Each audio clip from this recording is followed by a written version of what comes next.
అందరికీ నమస్కారం. నేను మీ దేవి. మనసు మాట వినదు 32వ భాగం. రచయిత తనూషారెడ్డి గారు. ఆమె వైపు చూడకుండా లంచ్ ఇంకా రాలేదని సులోచనని అడగడం కోసం ఫోన్ చేతిలోకి తీసుకుంటూ వాట్ అని సీరియస్గా అంటాడు. మీరు ఇలా అరవకుండా ఫ్రెండ్లీగా ఉండొచ్చు కదా సార్ అని కార్తీక అంటుండగానే ఆ ఛాన్స్ నేను ఎవరికి ఇవ్వను కార్తీక అని చాంబర్ డోర్ ఓపెన్ చేసుకుంటూ లోపలికి వస్తుంది ఆర్షి. అర్జున్ ఆర్షి వైపు చూడకుండానే అతని పెదవులు అందంగా విచ్చుకుంటే ఎందుకని కార్తీక అడుగుతుంది. ఈసారి ఆర్షి కంటే ముందే అర్జున్ రియాక్ట్ అవుతూ it's none of your business miss Karthika అని అంటాడు. కార్తీక సారీ సార్ అని ఆరుషి వైపు పళ్ళు నూరుకుంటూ వెళ్ళిపోతుంది. ఆరుషి బాక్స్ టేబుల్ మీద పెడుతూ ఏంటి సార్ వర్క్లో బిజీగా ఉన్నారని చెప్పి ఇక్కడ అమ్మాయిలతో సొల్లేస్తున్నారా అని హ్యాండ్ ఫోల్డ్ చేసుకొని పొగరుగా అడుగుతుంది. నాకు అలాంటి థాట్స్ ఏమీ లేవు కానీ ఇలారా అని ఆరుషి చేపట్టుకొని తన చైర్లోకి లాక్కొని మెడ మీద పెదవులతో ముద్దులు వేస్తూ మేడం గారికి నా మీద ప్రేమ పొంగినట్టుగా ఉంది అని హస్కీగా చెవి దగ్గర అంటాడు. మేడం ఏంటి, నాకు మేడమేలే కానీ బాక్స్ నువ్వు తీసుకొని వచ్చావేంటి బేబీ అని అడుగుతాడు అర్జున్. నేను తీసుకొని రాకూడదా అని పెంకిగా సమాధానం ఇస్తుంది ఆరుషి హ్యాండ్ వాష్ చేసుకొని. రా అజ్జు ఆకలేస్తోంది నాకు అని అంటుంది ఆరుషి. టైం చూస్తూ నువ్వెందుకు ఇంకా తినకుండా ఉన్నావే అని సీరియస్ అవుతూ అడుగుతాడు. నీతో కలిసి తినాలని అని నవ్వుతూ బదిలిస్తుంది ఆరుషి. 2 మినిట్స్ అరు అని అర్జున్ పర్సనల్ క్యాబిన్లోకి వెళ్ళి హ్యాండ్ వాష్ చేసుకొని షర్ట్ బటన్స్ రిమూవ్ చేసి స్లీవ్స్ పైకి లాక్కొని వచ్చేసరికి టేబుల్ మీద లంచ్ ప్లేట్లకు సర్వ్ చేస్తూ ఉంటుంది ఆర్షి. నవ్వుతూ టేబుల్ ఎదురుగా కూర్చుని ఉన్న సోఫాలో కూర్చుంటూ ఏంటి స్పెషల్ ఈరోజు అని కనుబొమ్మలు ముడేసి అడుగుతాడు. ఏమీ లేదు, జస్ట్ ఊరికే నీకోసం కుక్ చేయాలనిపించింది, అందుకే నేనే బాక్స్ తీసుకుని వచ్చేసానని అంటుంది ఆర్షి. నీకు కుక్ చేయడం వచ్చా ఆరు అని అర్జున్ అడిగితే నాట్ మచ్ బట్ మన పెళ్ళయ్యేలోపు బాగా నేర్చుకుంటానని ప్లేట్ చేతికి ఇస్తుంటే అర్జున్ అందుకోకుండా నాకు నువ్వే ఫీడ్ చేయాలి అని నోరు తెరుస్తాడు అర్జున్ నవ్వుతూ. రోటీ ముంచి కర్రీలో డిప్ చేసి ఇష్టంగా తినిపిస్తుంది ఆర్షి. ఆమె చేత గోరుముద్దలు అంతే ఇష్టంగా తింటూ నాట్ బ్యాడ్ అని కాంప్లిమెంట్ ఇస్తాడు అర్జున్. ఆ మాత్రానికే ఒలింపిక్ మెడల్ గెలిచినట్లుగా సంబరపడిపోతూ ఉంటుంది ఆరుషి. అర్జున్ కూడా ఆరుషికి తినిపిస్తూ మధ్య మధ్యలో తనకి లిప్ లాక్లు వేస్తూ లంచ్ కంప్లీట్ చేస్తారు ఇద్దరూ కూడా. ఆమె దుప్పట్లతోనే మూతి తుడుచుకొని వెయిట్ చెయ్యి ఆరు, వర్క్ కంప్లీట్ అయిపోయాక చిన్న వీడియో కాన్ఫరెన్స్ ఉంది, కంప్లీట్ అయిపోయిన తర్వాత ఇంటికి వెళ్ళిపోదామని చెప్పి మల్లేష్ని రిటర్న్ ఇంటికి వెళ్ళిపోమని ఫోన్ చేసి చెప్తాడు. అక్కడే ఉన్న మ్యాగజైన్స్ తిరిగేస్తూ టైంపాస్ చేస్తుంది ఆరుషి. అతని కోసం అంతగా రెడీ అయి వస్తే చిన్నగా కాంప్లిమెంట్ కూడా ఇవ్వలేనని అర్జున్ వైపు చూస్తుంది కోపంగా. ఫుల్ బిజీగా ఉన్న అర్జున్ని చూసి ఒక చిలిపి ఆలోచన వచ్చి నెమ్మదిగా వయ్యారంగా నడుచుకుంటూ అర్జున్ పీసీ పక్కన టేబుల్ మీద కూర్చుంటుంది. ఆమె చేసేది ఒక కన్నుతో చూస్తూనే వీడియో కాన్ఫరెన్స్ కంటిన్యూ చేస్తుంటాడు అర్జున్. అప్పటికి కూడా తనని చూడని అర్జున్ని చూసి అరు ఇంకా పంతంగా కాలితో నెమ్మదిగా అర్జున్ థైస్ని టచ్ చేస్తూ డిస్టర్బ్ చేయాలని చూస్తుంది. ఆమె కాలి వైపు ఒకసారి చూసి ఆరుషి వైపు సూటిగా చూడగానే ఆ చూపుకి దడుచుకొని మెల్లిగా అర్జున్ రైట్ హ్యాండ్ తీసుకొని చేతిపైన లిప్స్ ముద్రలు వేస్తూ నాలుకతో తడిచేస్తుంది.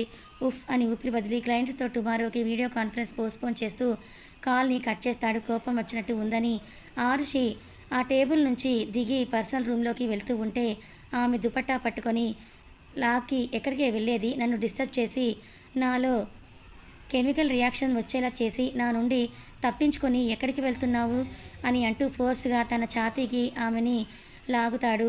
నడుము పట్టి లిఫ్ట్ చేసి అదే టేబుల్ మీద కూర్చోబెడతాడు. అజ్జు అది మరి నువ్వు నన్ను పట్టించుకోలేదు అందుకే అలా చేశానని క్యూట్గా అంటుంది ఆరుషి. ఎలా చేసావు, నువ్వు చేసిన దానికి మాత్రం డెఫినెట్గా పనిష్మెంట్ ఉంటుంది అని దుప్పటి లేక తెల్లగా మెరుస్తున్న భుజం దగ్గర పళ్ళు దింపుతాడు. అని నొప్పికి ఆరుషి అరిస్తే అరవకి అరిచావంటే ఇంకా ఎక్కువగా పడతాయి బైట్స్ అని కొరికిన చోటే ఇంగ్లీ రాస్తూ ఆమె కాలు రెండింటినీ అతని నడుము చుట్టూ వేసుకొని పెదవుల వైపు పైన కొనసాగిస్తాడు. వెనక్కి వాళ్తూ చేతులు రెండు అతని మెడలో హారంలో వేస్తూ ఇది office Arjun sir, guest house కాదు అని అల్లరిగా నవ్వుతూ అంటుంది ఆరుషి. నా పర్మిషన్ లేకుండా ఎవరు రార్లే బేబీ అంటూ అమృతం దాగున్న నగరాల కోసం ఆమెపై వాళ్తాడు అర్జున్. ఒక చెయ్యి సపోర్ట్తో వెనక్కి వాళ్తున్న ఆరుషి నడుము పట్టి తనకి అదుముకుంటూ ఆరుషి పెదవులను తన పెదవులతో సంకెళ్ళు వేస్తూ నాలుక సయ్యాటతో బంధిస్తాడు అర్జున్. అతని ప్రేమనంతా ఆ ముద్దులో చూపిస్తూ ముద్దు తీవ్రత పెరిగి స్మూత్ కిస్ కాస్త హార్ట్ కిస్లా మారిపోతుంది. అర్జున్ చేతిలో నలిగిపోతున్న చిట్టి నడుము అంతకంటే ఎక్కువగా అర్జున్ పెదవుల మధ్య నలుగుతూ ఉన్న ఆరుషి పెదవులు అయినా ఇష్టంగా తన ప్రాణానికి ప్రాణంగా మారిపోయిన అర్జున్కి సహకరిస్తూ కళ్ళు మూస్తుంది. కొన్ని నిమిషాల పాటు గాఢంగా కొనసాగిన ఆ ముద్దు కసుక్కున కొరికి ముద్దుని ముగిస్తాడు అర్జున్. బొక్కపడిన పెదవిని వేలుతో తడుముకుంటూ అజ్జు అని ఏడుపు ముఖం పెట్టుకొని రాను రాను నువ్వు బీస్లా తయారవుతున్నావని ముఖం మాడుస్తుంది ఆరుషి. నన్ను ఇలా మార్చేసింది నువ్వే కదా బేబీ అని ఐబ్లింక్ చేస్తాడు అర్జున్. టేబుల్ మీద నుంచి కిందకి దించుతూ. ఆఫీస్లో ఇలా టేబుల్ మీద రొమాన్స్ బాగుంది కదా అని అల్లరిగా నవ్వుతూ అంటాడు అర్జున్. అర్జున్ ఏమైంది నీకు, ముందులా రాయల్ అర్జున్ లాగే ఉండు అని అర్జున్ జుట్టును చేతివేలతో సరిచేస్తూ అంటుంది. నాకు నీ దగ్గర మాత్రం ఇలా ఉండటం నచ్చింది బేబీ అని ఆరుషి పిడికిట్లో నలిగిన షర్ట్ను సరిచేసుకుంటూ అంటాడు. చిన్నగా నవ్వుతూ బుగ్గకి ముద్దు పెట్టి పర్సనల్ రూమ్లోకి వెళ్ళిపోతుంది ఆరుషి. దెయ్యం బుద్ధిగా వర్క్ చేస్తున్న నన్ను చెడగొట్టేసింది అని నవ్వుకొని ఫోన్ కాల్స్ మాట్లాడడం కోసం విండో గ్లాస్ దగ్గరికి వెళ్ళి క్యాఫ్టేరియా నుండి జ్యూస్ స్నాక్స్ ఆర్డర్ చేస్తాడు అర్జున్. 20 నిమిషాల తర్వాత పర్సనల్ రూమ్లోకి వచ్చిన అర్జున్కి ఆదమరిచి నిద్రపోతూ ఉన్న ఆరుషి కనిపించి డోర్ని సౌండ్ రాకుండా క్లోజ్ చేసి మేనేజర్కి 1 అవర్ వరకు ఎవరూ కూడా డిస్టర్బ్ చేయొద్దని చెప్పి మొబైల్ని సైలెంట్ మోడ్లో పెట్టేసి ఆరుషి పక్కన చేరి తన నడుము చుట్టూ చెయ్యి వేసి మెడ మీద ముఖం దాచుకుంటూ కళ్ళు మూస్తాడు. రెస్ట్ లెస్ కారణంగా అర్జున్ చేతులు నడుము మీద నుంచి తీసుకొని ముద్దు పెట్టుకొని మళ్ళీ నడుము మీద ఉంచుకుంటుంది. నిద్రపోలేదా అని అర్జున్ అడిగితే నువ్వు కిస్ చేసినప్పుడు మెలకు వచ్చిందని ఆరుషి అంటుంది. ఇటు తిరగవే అర్జున్ వైపు తిరిగి అర్జున్ ఫేస్ ముందు తన ఫేస్ పెడుతుంది. ఆమె ఇంటెన్షన్ అర్థమై చిన్నగా నవ్వుకొని నుదుట ముద్దు పెట్టుకొని ఇక చేత్తో వీపును తడుతూ తన గుండెలకి గాఢంగా అదుముకుంటాడు అర్జున్. అతని షర్ట్ని పిడికిట్లో బంధిస్తూ కళ్ళు మూస్తుంది ఆర్షి. అర్జున్ కూడా ఆ మూమెంట్ని ఫీల్ అవుతూ కళ్ళు మూస్తాడు. కాసేపటికి అర్జున్ ఫోన్ వైబ్రేట్ అవ్వడంతో అరువుని బెడ్ మీద సరిగా పడుకోబెట్టి ఫోన్ తీసుకొని నెమ్మదిగా ఆమెకు డిస్టర్బ్ అవ్వకుండా డోర్ దగ్గరికి వేసి ఛాంబర్ వైపు వెళ్తాడు.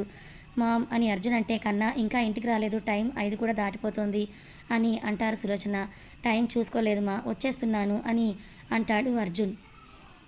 సరే నాన్న, అరు కూడా నీతోనే ఉంది కదా అని సులోచన అడుగుతుంది. ఎస్ మామ్, ఎగ్జామ్స్ అని రెస్ట్లెస్గా కష్టపడింది కదా, అందుకే రెస్ట్ తీసుకుంటోందని అర్జున్ అంటాడు.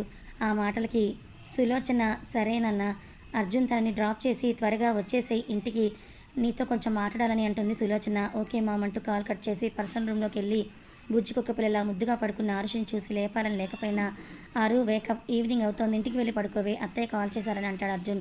మత్తుగా కళ్ళు తెరిచి అర్జున్ చూసి ఇలాగే పడుకుండిపోయానా, టైం ఎంత అవుతుందని ఫోన్లో టైం చూసి ఓ గాడ్ అని టక్కున లేచి వాష్రూమ్ వైపు తూగుతూనే పరిగెడుతుంది. మెల్లగా వెళ్ళవే, అత్తయ్య కాల్ చేసి చెప్పానులే, డోంట్ టెన్స్ అని అర్జున్ అంటాడు. ఊపిరి పీల్చుకొని ఫేస్ వాష్ చేసుకొని అద్దం ఎదురుగా నిలబడి ఏంటి ఇంత ముద్దుగా నిద్రపోయాననుకుని ఘాటుపడిన లిప్స్కి కవర్ చేయడానికి అందుబాటులో ఉన్న లిప్ బామ్ లేక చల్లని నీటితో కడిగేసుకొని హెయిర్ని కోమ్ చేసుకొని డ్రెస్ నీట్గా సర్దుకొని దుపట్టా కోసం ఛాంబర్లోకి వస్తుంది ఆరుషి. తన కోసమే సోఫాలో వెయిట్ చేస్తూ ఉన్న అర్జున్ ఆరుషి రాగానే వెళ్దామా అని అడుగుతాడు. అని చైర్లో ఉన్న దుపట్టా తీసుకొని అర్జున్ దగ్గరికి వస్తే అర్జున్ తన మొబైల్, కార్ కీస్, మ్యాక్బుక్ ఇంకా కొన్ని ఇంపార్టెంట్ ఫైల్స్ అవి తీసుకొని ముందుకి కదిలితే అతని చేతిలో ఉన్న ఫైల్స్, మ్యాక్బుక్స్ కొన్ని నేను తెస్తాను అని తన చేతిలోకి తీసుకుంటుంది ఆరుషి. అలా ఇద్దరు కలిసి బయటికి వచ్చి కార్ అన్లాక్ చేసి ఇద్దరు కూర్చొని స్మూత్గా కార్ వెళ్తూ ఉంటే నన్ను లేపొచ్చు కదా, నేను అలా పడుకుండిపోతే అజ్జు అమ్మ బామ్మ ఏమని అనుకుంటారో, అత్తయ్య కూడా తప్పుగా అనుకుంటారేమోనని ఆరుషి బిడియంగా అంటుంది. మామ అలా ఏమనుకోదులే, నువ్వు ఎక్కువగా చించకు అని కార్ ఇంటి ముందు ఆపుతాడు. బాయ్ అని ఒక మాట చెప్పేసి వడివడిగా ఇంట్లోకి వెళ్ళిపోతుంది. ఉమా అదేంటి అర్జున్ బాబుని ఇంట్లోకి రమ్మని మాట వరుసకు కూడా పిలవవా అని ఉమా కసిరి ఇంట్లోకి రా అర్జున్ బాబు అని పిలిస్తే పర్లేదత్తయ్య నేను వెళ్తానని ముందుకు కార్ని దూకిస్తాడు. ఉమా గుర్రుగా చూసేసరికి ప్రియా రూమ్లోకి దూరి డోర్ లాక్ వేసుకొని ప్రియా వైపు చూస్తుంది. ఏంటమ్మా ఈరోజు మీ ఆయన గారికి తమరు స్వహస్తాలతో వంట చేసి మరీ బాక్స్ తీసుకొని వెళ్ళారంట అని ప్రియా వెక్కిరింపుగా అడుగుతుంది. అవునే, నా మొగుడికే కదా తీసుకొని వెళ్ళింది, దీంట్లో తప్పేముందని దబాయిస్తుంది ఆరు. తప్పేమీ లేదులే కానీ ఒకసారి ఇటు చూడక అని ఆరుషిని పరీక్షగా చూస్తూ ఉంటుంది ప్రియా. బయట చూసిందేమోనని ఆరుషి కంగారు పడిపోతూ సరే నేను వెళ్తున్నా అమ్మకి కుకింగ్కి హెల్ప్ చేయడానికి అని అంటూ వెళ్ళిపోయి తన రూమ్లోకి వెళ్ళి లిప్ బామ్ని రాసుకొని కిచెన్లోకి వెళ్ళిపోతుంది. ఇంటికి వెళ్ళిన అర్జున్కి అందరూ సోఫాలో సెటిల్ అయ్యి మీటింగ్ పెట్టి ఉండడం గమనించి వాట్ హ్యాపెన్ డాడ్ అని అడుగుతాడు అర్జున్. విశ్వనాథ్ పక్కనే కూర్చుంటూ నథింగ్ అర్జున్, అమ్మాయి చదువు కంప్లీట్ అయింది కదా, పెళ్ళికి ముహూర్తం పెట్టిద్దామని మీ అమ్మ ఆశపడుతోంది, మీ అమ్మతో పాటు మేము కూడా నీ ఒపీనియన్ కూడా కనుక్కోవాలి కదా, అందుకే నీకోసం వెయిట్ చేస్తున్నామని అంటాడు విశ్వనాథ్. ఒక నిమిషం ఆలోచించి సరే డాడ్ మీ ఇష్టం అని చెప్పి పైకి వెళ్ళిపోతాడు. సులోచన ఆనందంతో లోపలి పొంగిపోతూ ఏమండి శాస్త్రి గారికి ఫోన్ చేసి ఉదయాన్నే వచ్చేయమని చెప్పండి అని అంటుంది. ఉదయాన్నే వచ్చిన విశ్వనాథ్ కాశీ విశ్వేశ్వర శాస్త్రి గారికి కాల్ చేస్తాడు. శాస్త్రి గారికి ఏమీ చెప్పకుండా ఇంట్లో ఎవరు ఏమీ చేయరు. విశ్వనాథ్ పెళ్లి దగ్గర నుంచి అర్జున్ ఎంగేజ్మెంట్ వరకు అన్నీ ఆయన చెప్పినట్లే చేశారు. శాస్త్రి గారు విశ్వనాథ్ ఫ్యామిలీకి అత్యంత సన్నిహితుడు. అందరూ సోఫాలో కూర్చొని శాస్త్రి గారు చెప్పే మాట కోసం ఈగర్గా వెయిట్ చేస్తుంటే పైన రైలింగ్ కానుకొని కాఫీ సిప్ చేస్తూ జరిగేదంతా చూస్తూ ఉంటాడు అర్జున్.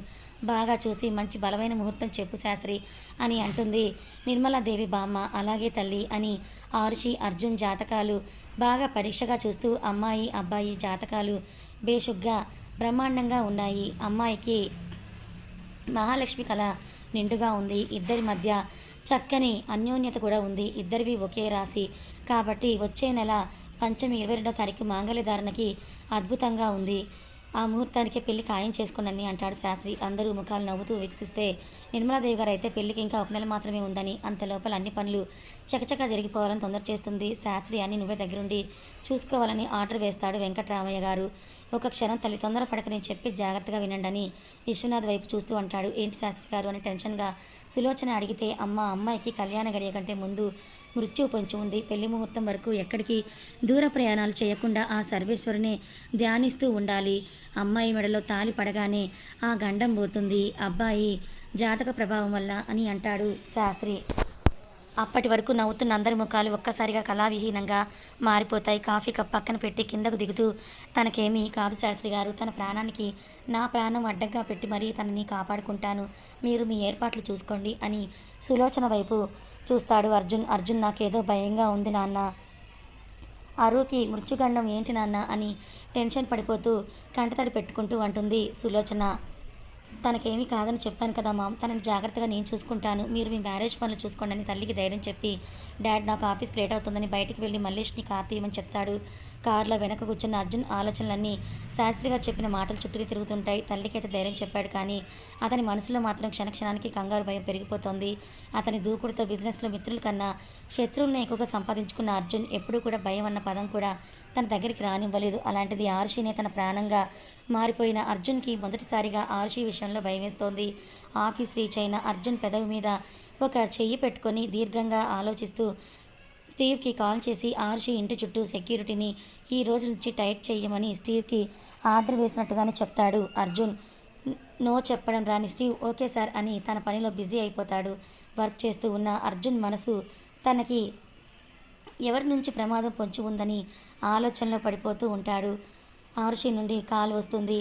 ముడిపడిన కనుబొమ్మలతో సుప్రశాంతంగా ఇచ్చుకొని చెప్పు బేబీ అని కాల్ లిఫ్ట్ చేసి సౌమ్యంగా మాట్లాడతాడు అర్జున్. మార్నింగ్ నుండి ఒక్క ఫోన్ కాల్ కానీ మెసేజ్ కానీ లేదు, నువ్వు పూర్తిగా మారిపోయావు అర్జున్ అని అక్కసుగా అంటుంది ఆరుషి. అలా ఏం లేదులే బేబీ, నీ మీద నా ప్రేమ పెరుగుతుంది తప్ప ఎప్పటికీ తగ్గదు, బ్రేక్ఫాస్ట్ చేసావా అని మార్ధవంగా అడుగుతాడు. మరి నువ్వు? ఇప్పుడే ఆఫీస్కి వచ్చానని అర్జున్ అంటాడు. సరే ఈవినింగ్ గుడికి వెళ్ళాలని అత్తయ్య కాల్ చేశారు, పెళ్లి డేట్ ఫిక్స్ అయిందని హ్యాపీగా మెరిసే కలతో అంటుంది ఆరు. నువ్వు హ్యాపీనే కదా, ఐ మీన్ నీకు పెళ్ళి ఇప్పుడు ఇష్టమే కదా, టైం కావాలా అరు అని అడుగుతాడు అర్జున్. నో అర్జున్, నిజం చెప్పాలంటే నీతో కలిసి లైఫ్ స్టార్ట్ చేయడానికి నేను చాలా వెయిట్గా ఎదురు చూస్తున్నా. నాలో ప్రతి అణువు ప్రతి కణం నువ్వే నిండిపోయావు. నాకు ఆరుషి అర్జున్ దేవ్ వర్మగా నా ఐడెంటిటీ కావాలని ఎమోషన్గా అంటుంది Arushi. Don't get emotional baby, ఇంకో 1 మంత్ ఆ తర్వాత నువ్వు పూర్తిగా అఫీషియల్గా నా దానివే అయిపోతావు. అంతవరకు హ్యాపీగా నువ్వు మ్యారేజ్ వైఫ్ని ఎంజాయ్ చేయి, లైఫ్లో మళ్ళీ ఇలాంటి మూమెంట్స్ రావని అర్జున్ అంటాడు. అలాగే అని అంటూ ఎందుకు సడన్గా గుడికి అజ్జు? ఏమో మామ్ ఏదైనా మొక్కుకొని ఉందేమో అరు. సులోచన టెన్షన్ పడతారని పెళ్లి డేట్ మాత్రమే చెప్పి ఆరుషి గండం గురించి ఉమాకి చెప్పదు. సో ఇంట్లో అందరూ కూడా హ్యాపీగా ఫీల్ అవుతూ పెళ్లికి ప్లాన్ చేస్తుంటారు. ఎవరికి వాళ్ళు శాస్త్రి గారు చెప్పడంతోనే ఈ సడన్గా గుడికెళ్ళే ప్లాన్ వేస్తుంది సులోచన. ఈవినింగ్ వర్క్లో మీటింగ్స్తో బిజీ అయిన అర్జున్కి ఇంటి నుండి కాల్ రావడంతో వస్తున్న మామ్ అని కట్ చేసి ఇంటికి ప్రయాణం అవుతారు. అందరూ హాల్లోనే రెడీ అయి ఉండడంతో 5 మినిట్స్ అని తన రూమ్కి వెళ్ళిపోతాడు. రూప శ్రద్ధ ఆరుషి గండం గురించి తెలుసుకొని అది పోయేలాగా ఉంది బేబీ, ఇంకా నువ్వే ఇంటికి మహారాణివి అని రూప అంటే ఎలా మామ్, బావ దాన్ని అంటిపెట్టుకుని ఉండగా దాని ఒంటి మీద ఈగ కూడా వాలదు, అలాంటిది అది ఎలా పోతుందని విసుగ్గా అంటుంది శ్రద్ధ. దానికి మృత్యుగండం ఉందట, అది పోవాలని ఆ దేవుడిని వేడుకుందామే, దేవుడు ఎప్పుడు మనలాంటి కన్నింగ్ మనుషులకే సపోర్ట్ చేస్తాడని అంటుంది రూప. సరే మమ్మీ, పెళ్లి జరగకూడదని నేను కూడా బలంగా కోరుకుంటున్నానని అంటుంది శ్రద్ధ.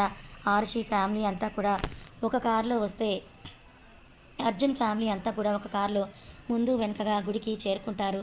లైమ్ ఎల్లో ఫుల్ ఫ్లేర్ డ్రెస్లో ఉన్న ఆరుషి లైట్గా pink colour kurta with white ప్యాంట్లో ఉన్న క్యూట్గా ఉన్న అర్జున్ని చూసి అందరూ కూడా ఉండటంతో వేలితో సైగ చేస్తూ సూపర్ అని ప్రియా వెనుక నుండే సైగ చేస్తుంది. అర్జున్ పెదవులు విచ్చుకుంటే మా బావగారి సిగ్గుపడటం కూడా వచ్చన్నమాట అని ప్రియా అల్లరిగా అంటే అర్జున్ చిన్నగా నవ్వి మీ అక్క దగ్గర అన్ని ఎమోషన్స్ వచ్చేస్తాయిలే స్వీటీ అని బుగ్గగిలి లోపలికి వెళ్ళిపోతాడు. అందరూ లోపలికి వెళ్ళి దర్శనం చేసుకుని బయట సెటిల్ అయితే సులోచన ఆరుషితో అర్జున్తో ప్రదక్షిణలు చేయాలని గట్టిగా చెప్పడంతో ఇద్దరు గర్భగుడి చుట్టూ ప్రదక్షిణలు చేయడం మొదలు పెడతారు. గుడి పెద్దది కావడంతో 2 రౌండ్స్కి ఆరుషికి నీరసం వచ్చేస్తే అర్జున్ ఆమె కోసం నడక స్లో చేస్తాడు. అలా కష్టంగానే 5 రౌండ్స్ నడవలేక నీరసంతో ఆర్షి అడుగులు చిన్నవైతే అర్జున్ ఆర్షిని చూసి ఆమెను 2 చేతుల్లో క్లిప్ చేస్తాడు. అర్జున్ ఏంటిది దించి కిందకి అందరూ మనల్నే చూస్తున్నారని అంటుంది కంగారుగా. చూడని నేనేమి పరాయి అమ్మాయిని ఎత్తుకోలేదుగా, నాకు కాబోయే భార్యనే కదా ఎత్తుకుందని ముందుకు కదులుతాడు. గుడి వెనుక నుండి ముందుకు వచ్చిన అర్జున్కి సులోచనతో సహా అందరూ నోరెళ్ళబెట్టి చూస్తూ ఉంటే వెంకట్రామయ్య గారు మీసం వెనుక సిగ్గుతో కూడిన నవ్వు, ఉమా అతని నోటి మీద చెయ్యేసుకొని మరీ చూస్తూ ఉంటే సులోచన పర్లేదులే వదిన, వాడికి కాబోయే భార్యనే కదా వాడు ఎత్తుకుంది అని అన్న విశ్వనాథ్ నవ్వుతూ తల తిప్పేస్తాడు సులోచనను చూస్తూ.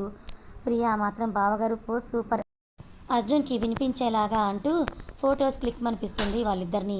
కథ కొనసాగుతుంది. ఆరుషి జాతకంలో ఉన్న గండం ఏంటి, మరి ఆ మృత్యుగండం వల్ల అర్జున్ ఆరుషిలు విడిపోతారా, ఆరుషికి ఏమైనా ప్రమాదం ఉందా, ఆ ప్రమాదంలో ఆరుషిని అర్జున్ కోల్పోతాడా, ఎప్పుడు భయం అంటే ఎరగని అర్జున్ ఆరుషి విషయంలో మొదటిసారిగా భయపడుతున్నాడు. ఏం జరగబోతోంది తెలుసుకోవాలనుకుంటే ఛానల్ని ఫాలో అవ్వండి. కథ నచ్చితే లైక్ చేయండి, మరికొంతమందికి షేర్ చేయండి. ఇలాంటి మరిన్ని మంచి కథల కోసం సబ్స్క్రైబ్ చేసుకోండి.